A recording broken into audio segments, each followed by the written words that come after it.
Are you feeling stuck, overwhelmed, and trapped? Well, you're not alone. In a country that seems to be more politically, racially, and socially divided than ever before, there's one thing that most people still have in common: financial struggles. Hey guys, this is Nathan, and in this video, I'm gonna be breaking down the steps that we can take to help us reach financial freedom. Money may not be everything in life, but a lack of it can bring stress into our lives and cause every problem to revolve around it. I've taken jobs I've hated just for the paycheck and added pressure onto my relationships because of money. Now, while having money may not improve and fix all of our problems, it sure can help to fix a lot of them. It can allow us to be more generous with our friends and family. It can allow us to eat healthier and buy organic food without worrying about the costs. Or if something breaks, like your refrigerator, you don't have to go into debt to fix it. Now, the steps to take to reach financial freedom are simple, but that doesn't always mean easy. But with the way 2020 is gone and off to the races in 2021, I think more people now than ever before realize the value and importance of financial security. A Chinese proverb goes, "The best time to plant a tree was 20 years ago, and the second best time is now." So let's get started. Step number one is to build an emergency fund. First, we need to build an emergency fund of $1,000. That's to be used for, you guessed it, emergencies. Now, this is not the kind of emergency money for an emergency Taco Tuesday or for emergency we haven't been on a vacation in Costa Rica, so wonderful this time of year kind of emergency. The type of emergencies I'm talking about is the washing machine broke, or a pipe burst in winter and you need to call a plumber, or you're stuck on the side of the road because your 1984 Honda Civic just blew a head gasket. True story, that happened to me. The feeling of putting away a little bit of money each month can quickly start to feel great and like a sense of accomplishment, because what it does is it allows us to gain some control over our lives and have a bit of security. And with the way the world and the chaos that's been going on is now, I think all of us can enjoy a little bit more comfort and security in our lives. This brings me to step number two. Step number two is going to be paying off your debt. Debt makes us a slave to what we own. It is my opinion that more people's freedom is taken away every single month by debt than anything else. As Tyler Durden would say, things you own end up owning you.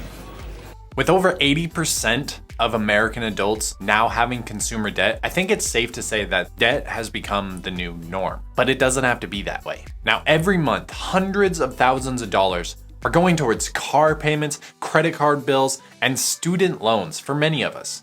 It's become harder and harder to save money and reach financial freedom. Getting out of debt is a huge topic and way too long to be covered in just this short video. But I'm gonna leave some of my favorite resources down below.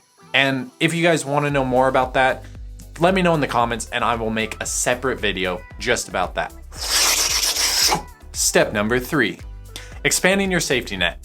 Now that we have an emergency fund saved up, it's time to continually expand that safety net. How much easier would you sleep at night if you had 6 to 12 months worth of living expenses completely set aside? So if you knew that a pandemic hit, or you lost your job, or some other unforeseen circumstance happened, you would have 6 months to 12 months worth of money and wouldn't have to worry. You would be set.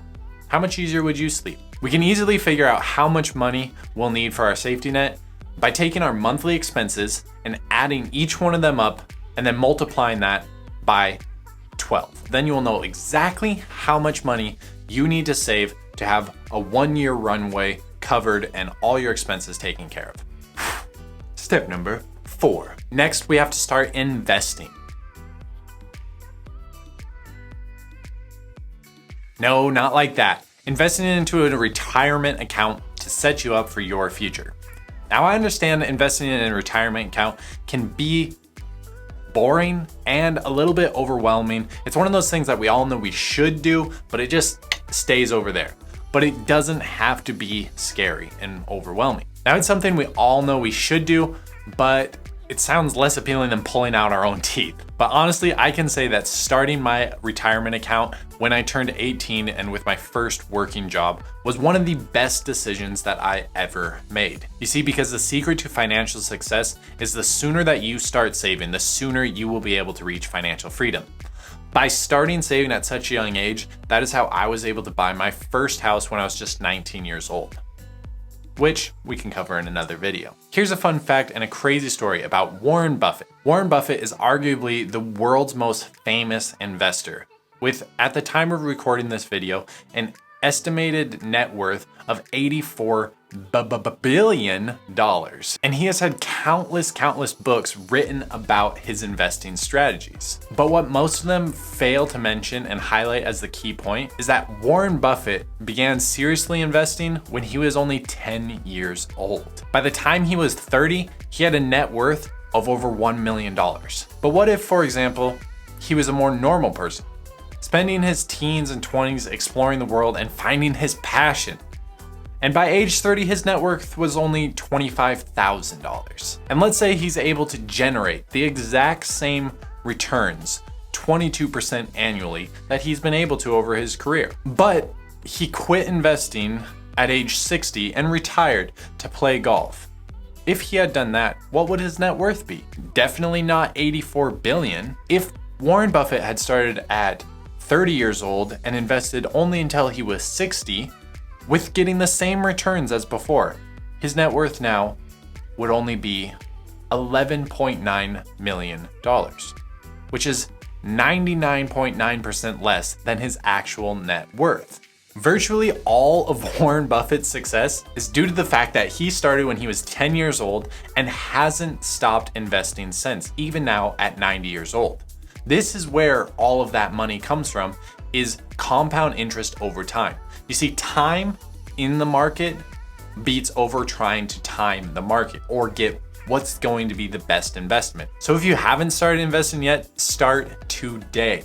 In a future video, I'm going to be covering exactly how to set up your investment accounts, easy accounts, to make this process a lot simpler, and how I've invested over the last decade to help set me up for financial success. Personal finance can seem complicated and scary, and it's not a subject that we're taught in school. But it doesn't have to be that way. But it affects all of our lives. And if we get started today, we'll be one step closer to financial independence. There are outstanding online resources that have transformed my life and have the power to do that for you as well. And I've linked to all of them down below. If you guys enjoyed this, click right here to subscribe. If you have any questions, I know some of you may be having some questions out there, drop them down in the comments and I will see you guys in the next video.